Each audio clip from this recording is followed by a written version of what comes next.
first time that it happened, Kevin was setting up the polar bear fence. I was unloading our bags in the tent. He said, you better come outside and see this. You're not going to believe this. And I come out, put my head out, and we see a wolf coming towards us. And it was coming out of this ice fog mist. It was really cool. And it's coming out. And we're like, oh, it's a wolf or two. And then there was 10, right? There's 10 wolves coming around. And it was this feeling of, and I think he would feel the threat, but like there was no threat. And the interesting thing is, conservation authorities say, yeah, you stay 100 meters back from a wolf if you see one, if you happen to be lucky enough. Well, of course, they've never told that to the wolves. And these things come up to you, and we have footage of literally a pack of 10 coming right up to us.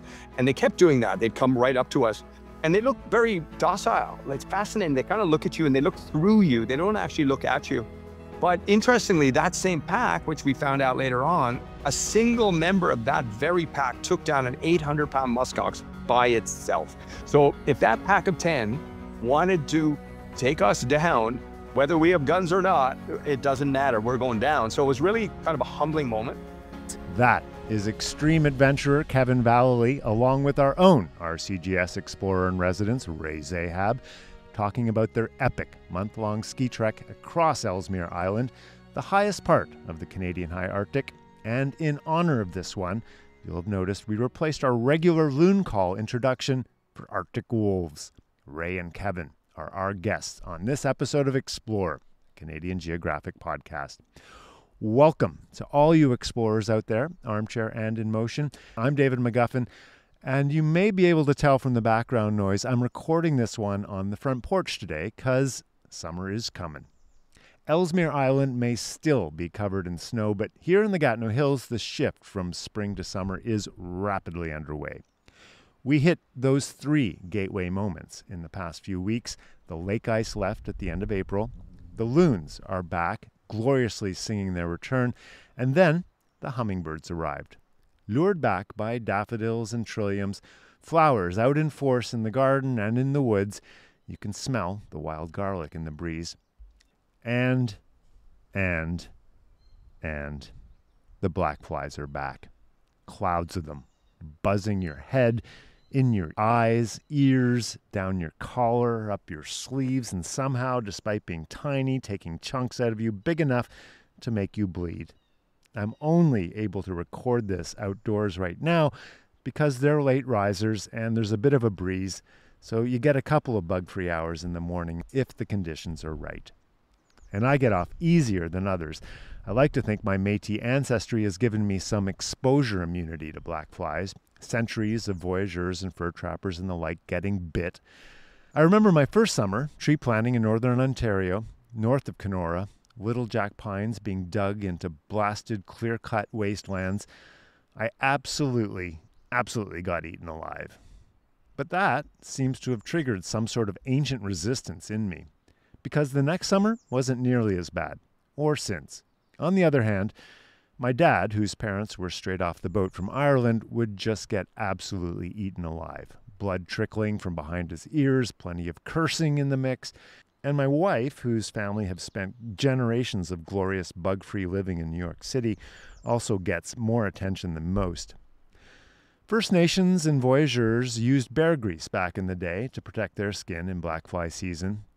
We use bug netting mostly, which is effective but hot and claustrophobic as the weather gets warmer.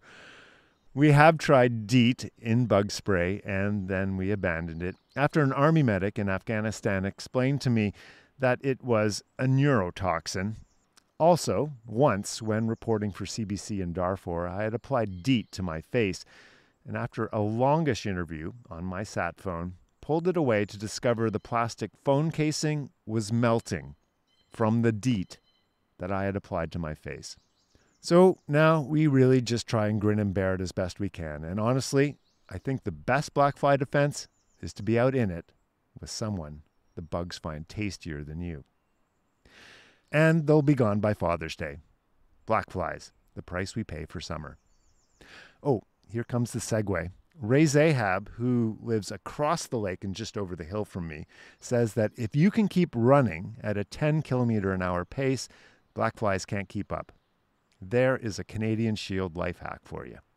Let's get to Ray and Kevin now. They have an amazing story to tell and are a really fun pair to spend some time with. Ray Zahab and Kevin Vallely, welcome to the Explore podcast. Great to be here. It's great to be here.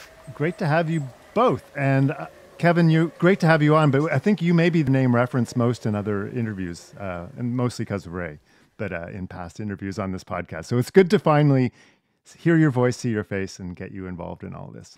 Oh, that's awesome. Yeah, well, Dre and I have done a ton of stuff over the years. So you have. I mean, let's tick through a couple of those too, right? Like the record-setting trip to Antarctica, to the South Pole, right? That was you two, you guys, and Lake Baikal at a very cold time of the year, I think, was also in there. Yeah, that's right. Yep. Yeah. And joining Ray also on I2P expeditions, heading down to we were on Baffin Island a couple of years ago as well. Sort of testing the limits of cold survival. Yeah. A lot of things over the years. That was that between chemo sessions? Was it that one? Correct, yeah. Wow. As well as Ellesmere before that, right? I mean, our first kick at the can, so to speak. I would just re-listen to that conversation that's a couple of years back. So definitely go check that out if you haven't already. An amazing trip, but it had to be called, Ray. And just remind us why that one didn't complete. It's such a great question because, and the reason I say it's such a great question is people always assume that when Kevin and I go and do these trips, or any, an explorer sets out to go and do something, that you're just going to achieve success, right? You're going to make it for sure. It's a foregone conclusion. And Kevin and I have done dozens and dozens of expeditions. And so when we went to Ellesmere the first time, we were very well prepared. We were, very well schooled and learned a lot about how to do things in the extreme cold and Arctic expeditions, etc. But things can go sideways. And I'll tell you, it's a painful pill to swallow when they do. And it got dangerous when we were out there. Snow conditions deteriorated. If you recall, your listeners can go back to that prior podcast that we did about all the things that went wrong on that expedition. But we had to make the hard call, and it just wasn't safe anymore to move forward. And so after days out there, Kevin and I had to pull a plug. And it was a very difficult thing to do because it was a trip that we dreamed of for years, prepared for years, funded and saved for over the course of years, and we're doing it with friends. And so, hey, listen, it's over. And we returned home, hopefully to fight another day, Which you did. Yeah. One of the quotes I remember from that interview was just describing the snow as being like sandpaper. Like it was so dry that you guys were basically pulling these, I don't know how many 100-pound sleds across sandpaper, which you can sort of 300 pounds. 300 pounds. There you go. Yeah, that piece did not change. We'll talk about that in a minute, but that piece did not change. Yeah, great. Well, Kevin, so talk about what was different this time. Like what was the planning that changed, and how did you guys go forward this time? Well, we made mistakes last time, and understandable ones in terms of anticipated distance traveled, what we were carrying and the amount we were carrying. And even the route we were doing, and even the direction we were taking from south to north into a headwind, which is predominant winds. We weren't even sure back then exactly where the predominant winds would be. So we made a lot of adjustments and we did it with that in mind, knowing full well that it was brutal again, right? I mean, there's very good chances we wouldn't succeed. And with any of these things, if it's a foregone conclusion that you're going to actually be successful, well, then is it really adventure? I mean, then it's more just kind of a trip, right? So very much for us was we wanted to push our limits on multiple levels, mentally, physically.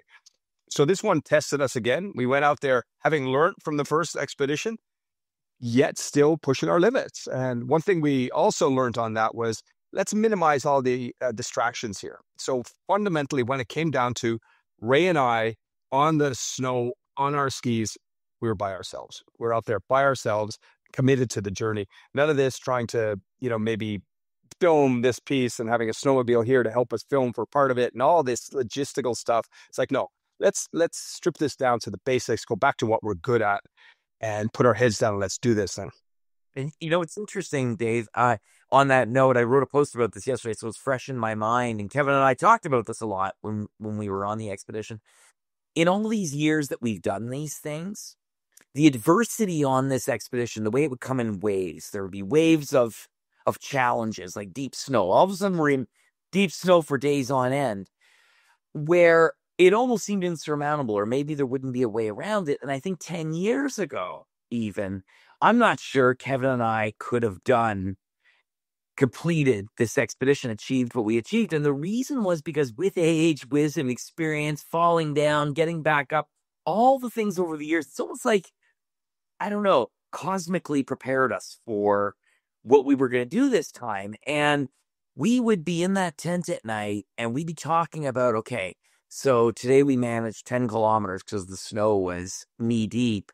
What if it's knee deep the whole way? And, we would talk things out and we'd realize, okay, no, experience has taught us that it won't be and things will change and da, da, da, da, da. Or one day, one guy's having a bad day. Let's stop now. Let's not push ourselves into the ground and not be able to, have a great day, maybe another day. So, I think that was a huge difference for us. I think we were so focused, so dialed in what we were doing and so synergistic. We were one person in two pieces moving across the Arctic. You know what I mean? It was a true collaboration that made it successful because it was really hard. Yeah. I mean, it was a really, really difficult trip, Yeah. but everything went smoothly, so to speak. Yeah. So, I mean, I followed you guys on Instagram and I mean, there's shots of, I don't know what the wind speed was, but I mean, just snow blasting past you guys. Unbelievable. So highs of minus 30, am I right on this trip? Highest actually, yeah. For 25 days, it never crested minus 30. And the average temperature in Eureka at that time of year is, by the weather station, is minus 36.6 Celsius, right? So we're dealing with minus 38, minus 40, which it's just in that range. But when we were, probably that image you saw on Instagram of the wind just howling, looking through our tent door, and we're just going, oh my God, what do we got to do here? It was minus 40 that morning, and the winds were at least 50 an hour sustained. So, I mean, you can go to one of those charts and find the wind chill. It's off the charts. It's crazy cold. It's nuts, right? And, frostbite you get, I mean, the tips of fingers and all these things start to go, and it's just part of it. And we never got that before, really, I mean, this was just definitely out there. And the hard thing in my mind really always was the fact that, you try to explain it to people, is that you ski hard for 8 hours a day. And everyone knows that. You go out for a long bike ride, you go out for whatever you happen to do, a long hike, then you get in at the end of the day and you can get in and warm up. There's none of that on a trip like this. Now we got to set up our tent, the wind's howling, and you're freezing, and you're setting up a polar bear tent, and you're getting in there and trying to melt snow, and it never goes away. It's 24 hours of this stuff, and it keeps going. So yeah, it's challenging, boy. Wow. Can I just backtrack a little bit too? So you guys left from Grise Fiord on snowmobiles, right? Is that correct? Yeah. Yeah, and then went 500 kilometers north, basically, right? And then, yes. Yeah. And then good luck, guys. That was an expedition in its own right. No kidding. Literally, that was our Skidoo expedition. That was an expedition absolutely in its own right. How long did that take? 5 days on the land, 6 days in total. And our buddy Terry Noah from Grise Fiord led that expedition. You know Terry. Yeah. And amazing guy. And that alone, Kevin and I were talking about it after, two things. We made incredible memories on that expedition because it was so crazy, that expedition on its own. It was so much fun, but it was challenging. But it also prepared us. Like, it's one of these things that happens where, it just, karmically, it was the right decision to make that we had this snowmobile expedition because we were so cold. We were so cold going into it that we were cold adapted by the time we started the expedition. Yeah. Although we're facing wind chills of, maybe 40, 50 kilometers an hour on Eureka Sound, at least we're not blasting by in a snow machine, sitting there with 100-kilometer-an-hour wind chill coming at you. So, you were blasted, and we called it, we said we were cold blasted in, like we were just broken into the start of the expedition. So that was, the second great thing about about the snowmobile expedition. I mean, Kevin, you talk about frostbite. I mean, was that you just permanently numb in your extremities throughout this thing? Well, they get really cold. And like if you're working, for example, if you have to do something that requires dexterity outside, say actually tying the polar bear fence and tying literally a fishing line with a clove hitch, you have to do it barehanded. Yet it's minus 40 and the wind's blowing. So you do that for 15 seconds. You go, oh, I can't do this. And you put your hands, and then you're trying to warm up, and you're cursing, and then you go back to doing it again. And Ray can speak to this in terms of setting up the gear and going, but you have to do it barehanded. And the reality is there's no way around it. And same with finicky tent stuff. It's always a little bit of barehanded stuff. So you're always exposing extremities. And it's a really interesting thing that happens is because, we're working with our phones, writing blogs and doing everything. We're obviously not interacting with the outside world very much, but using the phones to do that in terms of GPS. And it gets to a point that your tips get so, I guess, destroyed, they get really thick and they die, is that you can't actually use your fingertips on your we phone. were so frustrated. It's weird. You're trying to use your knuckles because your fingertips no are way. gone. I was going to It's the say. weirdest thing. You be trying to take a photo. Take a photo of me. Yeah. Okay, like it was like a skin like out of a hitting your comedy nose. movie. I know, it's crazy. That's terrible. Oh my God. So from those Instagram posts, and thank God those got it. So actually I have another question too. Like just in terms of like keeping things charged up there, like how do you even do that? Yeah, Like, that was a challenge in its own right. So we relied on large batteries that we brought, anchor batteries that we brought, that we knew more than likely we wouldn't be able to trickle charge. We had 30-watt panels, but the sun was still pretty low on the horizon. So the chance of topping these guys up was going to be, minimal at best. So we brought smaller, smaller power banks that we knew we could dump charge into, and that would keep our phones charged and our GPSs charged. So these bigger batteries would run the Starlink, and it was like we brought one of the portable satellite things, and we hoped to be able to use it 4 times when we were to have enough juice to run 4 times. But it's so cold, and even up there was just no way to preserve the battery life, and we relied on 2 periods of upload while we were out there. But we were able to keep our other devices going, so we captured the entire expedition, filmed everything, etc. wow. Yeah, I mean, I Yeah. just think about doing camera work or audio work with, handheld stuff and, Yeah, it's and just- batteries, and they die so quickly. Like, Yeah. The iPhones were pretty efficient, and you're shooting an S-Log, right? And then Yeah. same with the GoPros, the latest GoPros. So that's kind of what you're shooting with anyhow in an environment like that. And Kevin and I both, when we finish, we've done a lot of shooting on our own expeditions and together Mm-hmm. on expeditions, and we both were like super impressed with the quality of the film footage Yeah. that you can get, and we're like, you know what, this is the way to, if you're gonna try and film something like this, this is the way to do it. Yeah. Yeah. Yeah, anything bigger, forget it. Like it would just freeze up. Yeah. We have these up against our chest in our jackets, under layers, and then when we want to shoot, it's like zip. Again, barehanded for a moment. Out comes the camera. You shoot back in, stay Yeah. warm. It's tactical. You have seconds, right? Like, yeah. Seconds, literally seconds. Oh, like everything freezes, Dave. Like we had our tracking device, so schools could follow us, right? Follow the expedition. Well, we had it exposed on the backpack, and it froze solid. And it took days for us to get that thing to a point where it would start working again. It had to go in underneath layers with the fuel pumps. The fuel pumps had to be kept against our bodies, or those would freeze and break because they're plastic. So, everything, you had to put mind and thought to everything freezing solid, And something that I'm famous for freezing is, of course, at night, you don't go outside, you use a pee bottle. So you bring the pee bottle into the sleeping bag. Well, I'm famous for always forgetting to bring my sleeping bag. Every time. Every time. One morning, I pick up my bottle and sprint. There's like this much space, real estate left in the bottle. He's like, "Well, there you go." And it's one of those ones where the mouth is a little bit smaller than the body, so there's no way of even shaking this thing out. It's just I carry this 4-pound thing of pee. Like it's really You're stuck with it now. every time. I just shook my Everything head freezes. every time. Yeah. Yeah. So now we're in the bathroom. Like, what is going number 2 like out in that sort of situation? I mean, Not fast. does that happen every once a week? I mean, are we regulating our No, body? it happens multiple times. We're eating okay, Dave. We're eating 6,000, 7,000 calories a day. Yeah. So we end up going maybe more than once a day. And I tell you, in the mornings, very often, I got to go. And it's howling out there, and you really don't want to step outside, but you absolutely have no choice. So you move incredibly quickly, very strategic, and just got to get her done. You get her done. Yeah. Give those bowels a pep talk. Yeah, this is going to be quick. Oh, boy. Well, you probably saw videos of the inside of our tent, right? And for your listeners that want to go and check out the videos, we've posted them online. It's very small. So everything we do is built around the layout of the inside of the tent. So access to the door, firearms, for polar bears, cooking area, all of that. And it's tight in there, So when you go to the bathroom, you better have that door ready and the pathway to the door ready to go, So, efficiency is everything in the cold. Yeah. Let's talk other gear. Like, so are you guys on touring skis? Are you snowshoeing? What are you doing?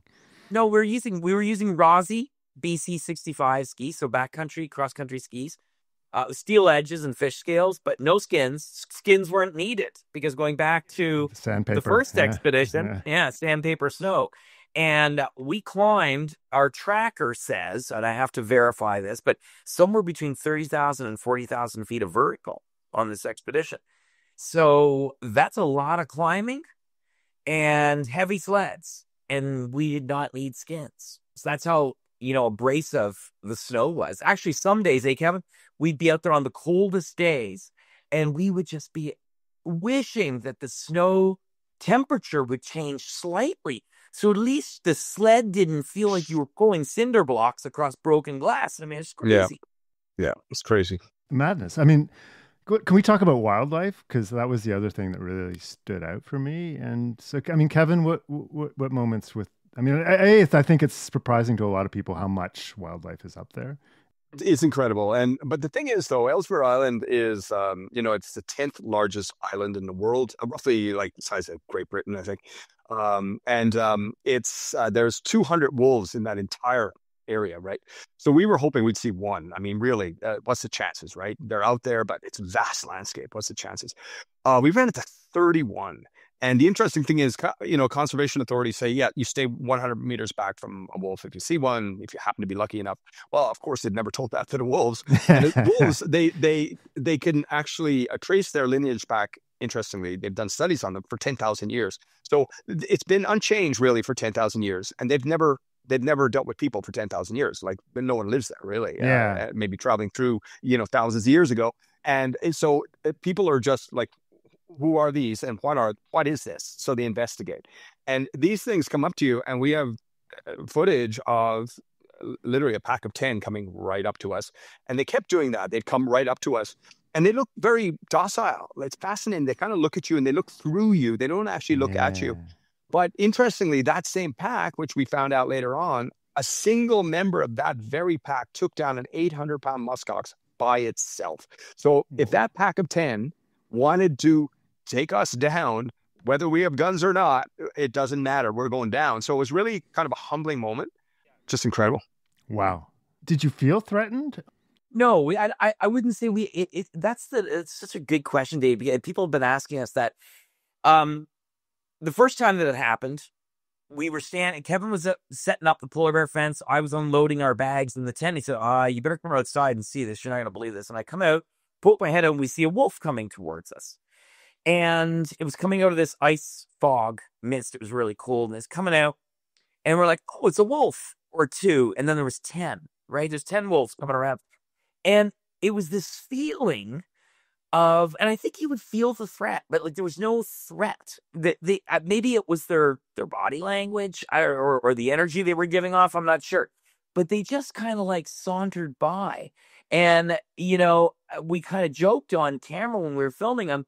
Wow, you're huge. Maybe we should be afraid of you, kind of thing, But the reality was they posed no harm to us because they were, as Kevin said, almost so disinterested with us, agnostic, like we're just there, and they were moving through. So when this began to happen again and again, it wasn't like you were, they'd be moving steadily at a steady pace towards you. If I was here in Gatineau Park and I saw a wolf moving towards me at a steady pace, I'd be like, uh-oh, but we just knew, you just knew they're not a threat to you. Huh. That's amazing. And that's where it goes back to primal instinct. I'm convinced on it, is that were you able to read that? We know right away if something's a threat, that sort of blink or whatever they call it. But right away, and you have that feeling. And for that, right away, it felt that way. It's like, well, no, there's no threat here. It was fascinating. It's really, but man, what an opportunity, right? Like really to get that. How many people, and I know that pack we saw up in Eureka has been studied. So, there are people who've been out and studied them. They've seen people before. And there is that research station with, 8 people up at Eureka. But there was a few packs, man, when we were way out there, like near Vendome Fjord, up the Fenced Peninsula, it's called. For sure, those wolves have never seen people before. Like they came by and like, who are you and what are you? And it's fascinating to be having that rapport with wildlife, absolutely out of this world. It made the whole trip Any adversity on the trip was offset by the awesomeness of seeing these incredible creatures in their, in their home. I was like, it was such a gift to be able to experience that. Yeah. And another gift, actually, conspicuously, was not seeing polar bears. We saw so many tracks, and they knew we were around, but they chose not to visit us, thank God. But you're always on high alert because there's polar bears. We went down Polar Bear Alley, it's called, and we were going, the bear corner. These landmarks. Big ones. Huge. It's insane how big they are. And it's always in the back of your mind. You're always kind of, as you're skiing along, every 10 minutes, literally, you'll just turn around and look behind you because they hunt often from behind. You're always thinking about it. At one point, we were joking. I think we were almost maybe 100 kilometers out from Grise Fiord. Like, we were getting to the end. And constantly, we were seeing wolf tracks the entire way. We were seeing wolf tracks. And we're setting up and, get the tent set up and everything. And we're, you start to get tired of the routine. You're out there 28 days. You're doing the same thing. You're Groundhog Day every day for 28 days, but the minus 40 version of Groundhog Day. And, it got to one night, Kevin and I are in the tent and, we got the food. The food was sandwiched between the two sleds tied up and the motion detector set up in front of that. So if the wolves were, you're going to go for the sleds first, or a polar bear was going to come in, it would go through the sled first where the food was and before coming to the tent or whatever. But nonetheless, the motion detector would go off and wake you up, right? And so we're like, we're so sick of seeing wolves. Let's just get done. We've seen enough wolves. Let's just get done with expedition. So because we were spoiled, we saw so many wolves. Wow. So muskox or any other wildlife did you see? Yeah, we saw muskox on the way up on the snowmobile. On the way up on the expedition, we saw a herd of muskox. What would you say? There's more than 20 in it for sure. Yeah, more than 20. We have it on video. Yeah, and then we saw one Arctic hare when we were out there. Yeah. One lonely Arctic hare, but again, never saw a human being. I mean, we almost could pet it. It was like it just wasn't moving. It was just sitting there looking at us. Yeah. It's like, what are these guys? It's a huge massive thing. Yeah. I get the smaller stuff. If you got wolves around all the time, the smaller stuff isn't going to be around. That's I suppose, yeah, they're hunting. But actually, what the wolves often we'd see the polar bear tracks and the wolves following the polar bear tracks because a polar bear typically just eats the fat on a seal and just kind of leaves the carcass. So it eats the fat, moves on, and then the wolves, they come in and eat everything else. So they kind of tend to follow the bears as they go. Makes sense, I suppose. So we'd often see the big tracks and then the wolf tracks following them and following a crack in the sea ice as they go. And you kind of do a big scan as you're always doing, going, hopefully I don't see movement on the landscape here. But they smell us way beyond seeing us. So they knew we were there and they knew not to visit us. Yeah. They were just sticking to their normal diet, thankfully. Yeah, not two skinny guys. Yeah. So 2 guys, 28 days living in a small tent, what's the dynamic? I know Ray is like one of the most unrelentingly positive people I've ever met. Yep. So I'm wondering what Kevin, where you fit in that relationship. Well, it's interesting. We get along, after it, we're hanging out, we're going for coffee. And that's a sure sign, right? Here we are laughing, having fun together. Yeah. Is that it builds your friendship. And we've gone to hell and back together, so we know how we react in those circumstances. And yes, I'm of Irish background. I can get a bit testy at times and blow up, and he expects it, and vice versa, I might add. But we have those minor moments that we laugh it off and we move on. Is that it's generally we're laughing and we're having fun and we're just laughing. And I figure if a bear was trucking by, we're going, what is going on? These guys just laughing and laughing and laughing. And the key is, I know we'd say some funny things like in the morning, you don't want to get up, right? It's so cold. You're stuck in your little sleeping bag and you sort of rise out of bed. It's like, oh, this is hell. And if you're grumpy, which you want to be, and just be upset, then it just sets that mood. But then Ray or I would start to kind of crack jokes and make fun of it or light of it and say things that would just make us kind of laugh and work through it. Yes, it's hell. But if you can smile and laugh, I tell you, man, it makes it so much easier. And that's the dynamic. If you were to put one word to it, I'd say it's laughter. Yeah. I remember Ray even saying that about the Antarctic trip you guys did together too. It was just... Yeah. I almost pulled a muscle laughing so much. I pulled a muscle. It was the worst injury I ever had in 40 some odd expeditions. Was laying on my side. And we were laughing about something so hard in the tent that I pulled a muscle in my rib cage for the rest of the expedition. I could barely breathe. That's a good sign, right? I mean, that's a really good sign. Yeah. Yeah. No, it's a good lesson. I think it's a lesson on life, man. Like, seriously, like in everything we do, right? Pocketfuls of joy, my mother used to say. Yeah, find the pocketfuls there of you go. joy. Yeah. So you guys back into Grise Fiord. Well, I mean, what was the return like? What was those last few days? Well, the last few days were interesting because when we crossed the glacier and got to the other, let me preface before we even get there, 'cause funny story. So the community was pretty stoked, right? We had made a lot of friends in the community over the years. So obviously they knew we were coming. But a couple of guys, hunters, had left the community and gone way out around this general area. The last 100 or so kilometers from Sore Fiord to Grise Fiord is an area where there's a hunting cabin out there. And Terry and a few other hunters will go out there, stay at this cabin, and maybe go hunting for caribou, whatever. So it's sort of a launching point. So this last sort of piece before crossing this glacier and descending into Grise Fiord, oh gosh, of land, it's probably less than that, like 50K. Kevin and I are stopped, and we're camped, and we hear two snow machines coming in. They pull up, and we're like, oh, it's Terry. And he's in, it could only be Terry. And so we get out of the tent, and two big burly hunters, from obviously Greece, because there's nowhere else to come from, come walking over to us. The first thing out of their mouth, you guys are still alive. So, Exactly. People love the fact that we were out there doing this crazy thing at this time of year, going over land. Yeah. I mean, so we cross over this glacier, and there was an immediate rise in temperature. So it went from minus 30, minus 40, whatever, to a balmy minus 17, 18, 20. Yeah. And we were instantly skiing in our long underwear. And we had the skis would glide a little bit. It was a completely different scenario. So now we're doing 20 plus kilometers a day, feeling like superheroes in the Grise Fiord, It's amazing. Yeah, it's amazing when that happens. But when we rounded that corner of these mountains, and for a very brief period, about 5 kilometers, the winds were so strong. They were well over 100 kilometers an hour. The ocean was windswept. Yeah. Like there was nothing out there. There was no snow. It was black ice like it was in Siberia when Kevin and I went across Lake Baikal. Wow. Yeah, 5 kilometers of that, push into this wind, we get around this bend, and boom, there's Grise Fiord. I think we both talked about it. For us and for me, a sense of relief. Yeah. We finally completed this thing that we set out to do years ago.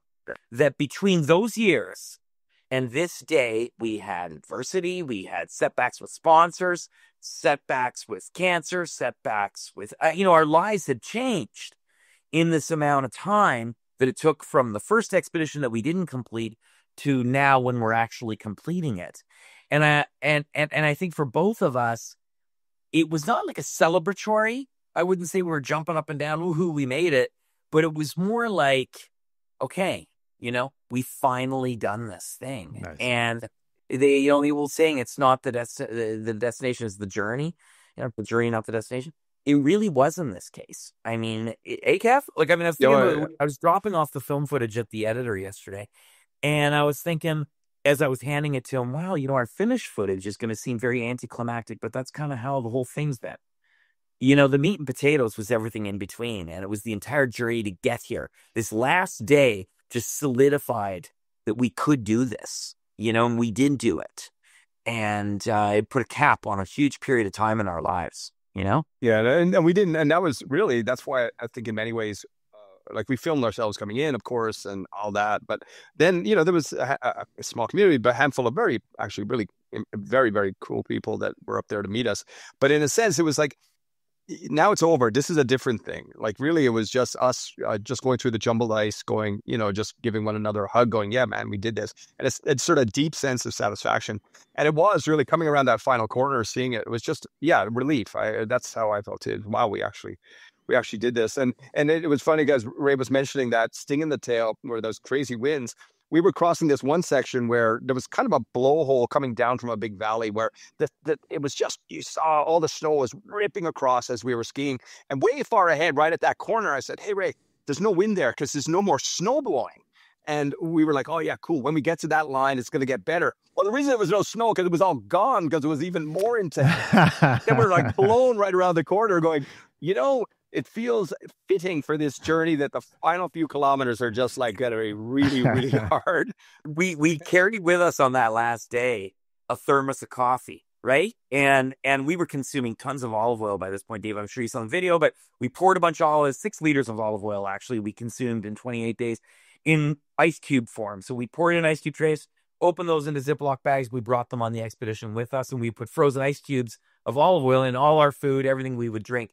So we had this thermos of coffee with olive oil cubes in it. We're like, okay, when we get within 10K of Grise, we're gonna stop and have a coffee. And like, it's the first step, because we never stopped. We never stopped during the entire expedition to sit down and take a break. So we see that spot that Kevin's talking about and we're like, okay, that's where we're having the coffee. And I'll be damned, we came around that corner and the wind was only, we're stopping for coffee. We're sitting there on sets. We're trying to get the wind is top out the coffee. Yeah, let's go. We're doing it. We're going to enjoy it. Yeah. Yes, exactly. Whether we like it or not.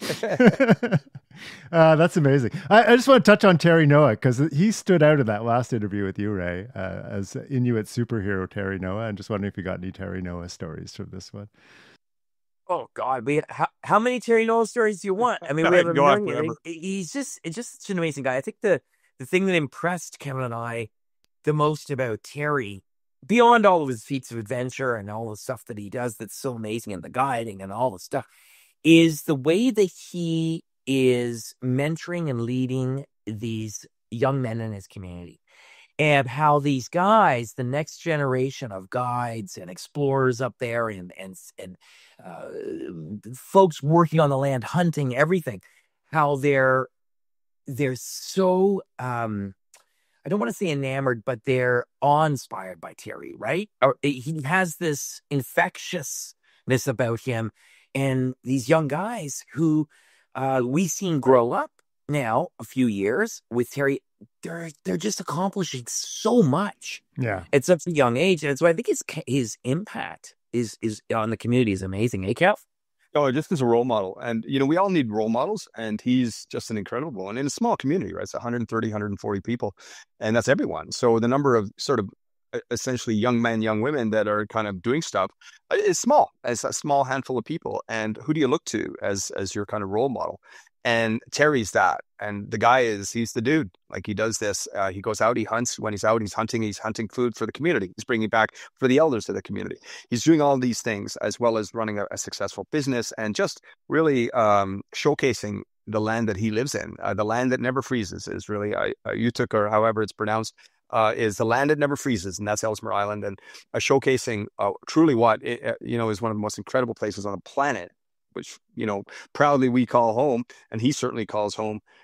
Amazing guy, amazing role model. So what's next for you? When you're talking about dropping off film and stuff, where are we going with this now? Well, we've got it's a long project. It's going to be a long project to put it together, but yeah, we Kevin and I are really want to share with people, what it's like to have a setback and come through it.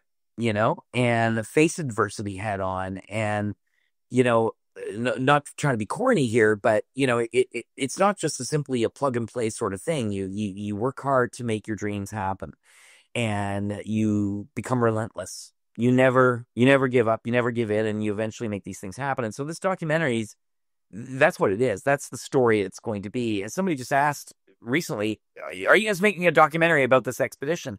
I'm like, well, no, it's actually about the last 4 years and the expedition. You know what I mean? So that's going to come.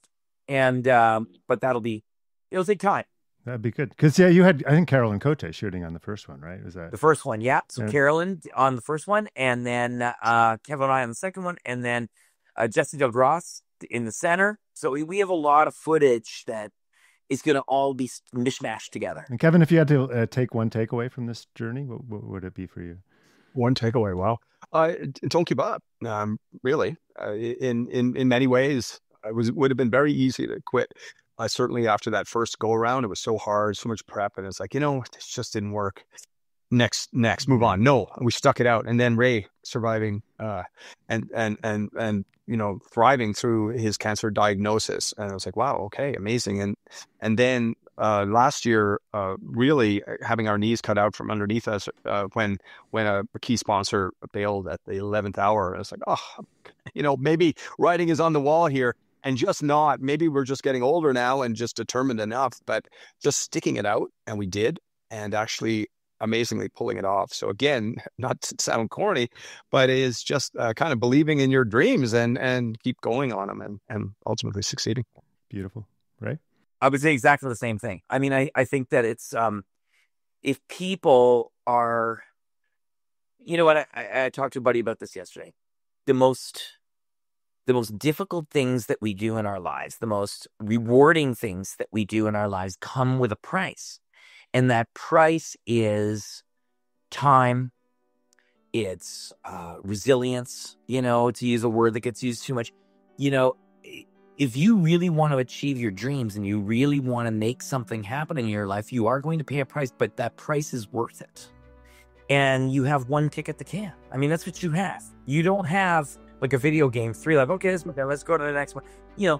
It's now. No dress rehearsals, right? Quote the hip. Yeah. Yeah. Yeah. Get her done. Beautiful. Well, listen, guys, thank you so much for coming on the podcast. What a great story. And I look forward to the next collaboration. We'll check back in for sure. Awesome. Thank you, David. Yeah. Thanks, Dave. And thanks to all of you for listening. A quick note of congratulations to everyone at Canadian Geographic who was nominated for National Magazine and Media Awards. This includes our own special Nunavut edition of the magazine, edited by the excellent Sarah Brown. I was proud to have a story on Arctic diving in Cambridge Bay included in that issue, which was translated into Inuktitut syllabics, which is a first for me. And congrats to my colleague Tom Lundy, who was nominated for his story, Our Piece is Out There, about the inspiring efforts to set up the first Inuit-run conservation area. It sprung out of the Passing the Mic podcast training session I led with Tom in Tlakruk, Nunavut in 2023. 2 of the interviews featured in the magazine piece first appeared on this podcast last year. Collaboration is a wonderful thing, and congratulations, Tom. And there you go, more great reasons to subscribe to Canadian Geographic Magazine. There is no better way to show you are proudly Canadian than helping Canadian Geographic tell Canada's story. A year subscription, just $28.50. That gets you 6 print issues delivered to you and unlimited digital access to all this award-winning material. Sign up at canadiangeographic.ca/subscribe. You'll be very happy that you did. And if you like this podcast, be sure to rate and review us where you listen. It helps others to find us. And give us a follow on social media. I'm at david.mcguffin, and we are also at CanGeo. Until next time, when we'll explore again, I am David McGuffin. I think right now we're enjoying very much looking back at the Earth, and it's just a fantastic experience, and I just can't wait to get back and start telling people We about left Simpson about June 10th with the Fur Brigade, consisting of a number of yacht boats, each manned by 10 voyageurs. For us Inuit, it means that Inuit oral history is very strong. We flew low over every inch of the country that could be. We were hoping that he would fire at us. I guess 160 dives or so. There are shrimp, fish swimming around outside. It's just fabulous here. Well, I'm a first for Canada.